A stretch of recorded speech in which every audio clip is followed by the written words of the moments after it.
Hello बच्चों, कैसे हैं आप सभी लोग। हम लोग आ गए हैं क्लास 10th के चैप्टर 6 पर, जिसका नाम है ट्रायंगल्स। आज हम लोग करने वाले हैं एक्सरसाइज 6.3 का क्वेश्चन नंबर 16।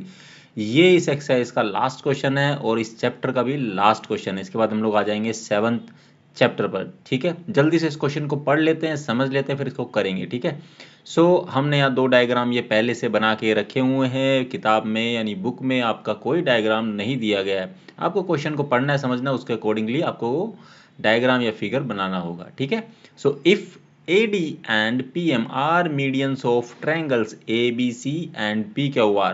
तो यहाँ से ये तो समझ में आ गया कि हमारे पास दो ट्रायंगल्स हैं जिनके नाम है A and B and C, and second triangle के नाम है PQ एंड R।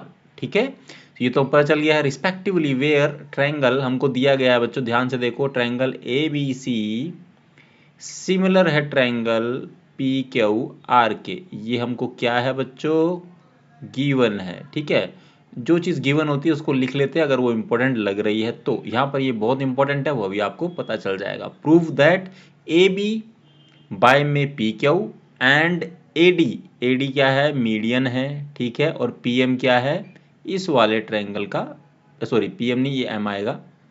ठीक है, ये इसका मीडियन है, ये M हो गया। ठीक है बच्चों, ये M है। ओके, सो ये मीडियन है। हमको ये दिखाना है कि कोरस्पॉन्डिंग साइड्स मतलब दिस वन एंड ये आपस में इक्वल है। उसको कैसे दिखाएंगे, उसी के लिए हम लोगों ने ये लिखा हुआ है, दिया गया जो हमें, ट्रायंगल ABC सिमिलर है ट्रायंगल PQR के।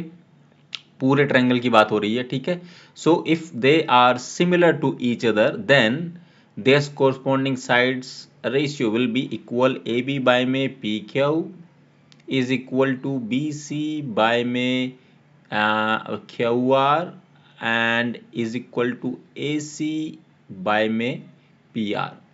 ठीक है, क्योंकि ये आपस में सिमिलर है। ठीक है, अब हम लोग लिख सकते हैं क्या, हम इसको ऐसे लिख सकते हैं, AB is equal to PQ is equal to में हाफ ऑफ BC।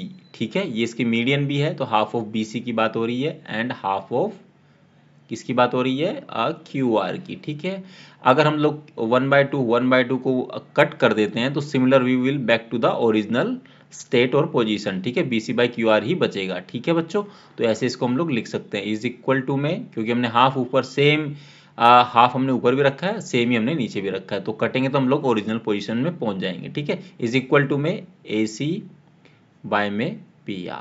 ठीक है, इसको फर्दर अगर हम लोग लिखेंगे तो ऐसे लिखेंगे, AB बाय में PQ इज इक्वल टू में हाफ BC को BD लिख सकते हैं। ठीक है, BD बाय में, और इसको हाफ करेंगे तो ये लिखेंगे QM, ऐसे हम लोग लिख सकते हैं, इज इक्वल टू में AC बाय में PR। ठीक है, ये इक्वेशन 1 मान लेते हैं। ठीक है, और एंगल B इक्वल होगा एंगल Q के। ठीक है, ये इक्वेशन हमारी 2 हो जाएगी। ये क्यों होगा, क्योंकि ये आपस में सिमिलर है तो इनके कोरस्पॉन्डिंग एंगल्स भी आपस में इक्वल होंगे। ठीक है, तो हमारे पास दो इक्वेशन आ गई। अब हम लोग क्या करते हैं, ट्रायंगल ले लेते हैं, कि ये दो ट्रायंगल ले लेते हैं। इन ट्रायंगल अगर हमको ये दिखाना है तो हमको ये ट्रायंगल लेने पड़ेंगे, ये वाला ट्रायंगल ABD एंड PQM।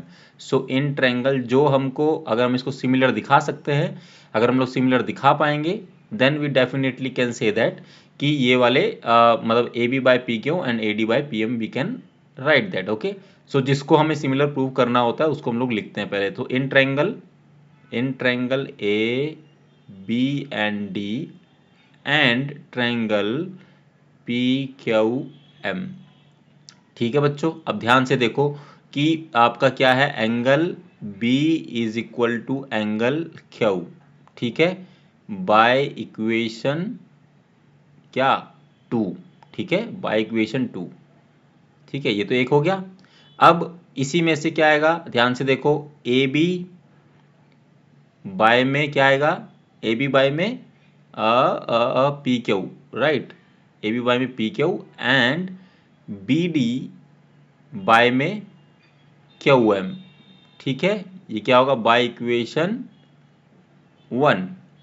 ठीक है, ऐसा है ना, AB बाय में PQ is equal to BD by में QM, ये हम लिख सकते हैं, ये इन दोनों ट्रायंगल्स में आ रहा है। ठीक है, अगर ऐसा है so we can say that triangle मतलब ये ट्रायंगल है और इसकी दोनों ये साइड है, ये भी एक साइड है, ये भी एक साइड है, तो साइड एंगल साइड से। So triangle A B D similar होगा ट्रायंगल किसके, पी क्यू एम के। ठीक है, पी क्यू एम के कैसे होगा, by side angle side similarity rule से। ठीक है, ये आ गया। अगर ऐसा है ये आपस में अगर सिमिलर है, so we can say that कि ए बी बाय में पी क्यू, ठीक है, एंड ए डी बाय में पी एम। ठीक है, कोरस्पॉन्डिंग साइड्स भी इसकी आपस में रेशियो जो होगा वो इक्वल होगा। ठीक है, तो यही हमको क्या करना था बच्चों, प्रूव करना था। तो ये हुआ, क्या हुआ, हेंस प्रूव्ड हो गया। इसको यहाँ पर लिखेंगे हेंस प्रूव्ड। ठीक है बच्चों, इसी के साथ एक्सरसाइज 6.3 का क्वेश्चन नंबर 16 समाप्त होता है और एक्सरसाइज 6.3 कंप्लीट होती है। ठीक है, और चैप्टर नंबर 6 भी कंप्लीट होता है। अब हम लोग अगली वीडियो में मिलेंगे जिसमें हम लोग चैप्टर नंबर 7 का इंट्रोडक्शन पार्ट करेंगे।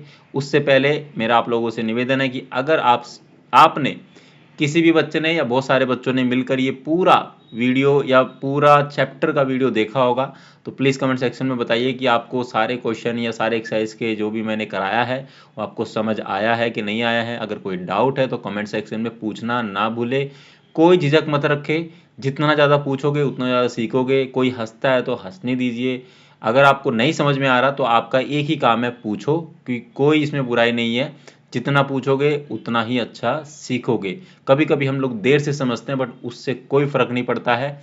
जब सही समय आता है तब तक आप समझ जाते हो और आप अच्छा स्कोर करोगे। ठीक है, और वीडियो अच्छी लगी हो तो वीडियो को लाइक करें, ज़्यादा से ज़्यादा शेयर करो अपने दोस्तों के साथ ताकि उनकी हेल्प हो सके। ठीक है, एंड मेरे साथ प्रैक्टिस करते रहना क्योंकि math is all about practice, logic, basic fundamentals, ये सबके क्लियर होने चाहिए।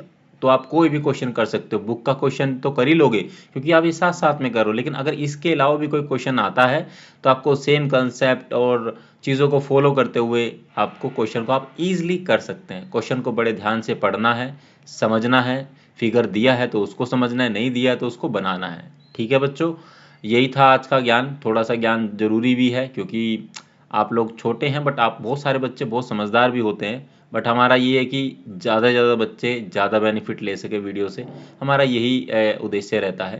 एंड मिलते हैं आपसे अगली वीडियो में जिसमें हम लोग एक्सरसाइज नहीं, चैप्टर नंबर 7 करेंगे और उसका इंट्रोडक्शन पार्ट स्टार्ट करेंगे। ठीक है, टिल देन अपना ख्याल रखिए और see you in the next video. Thank you very very much.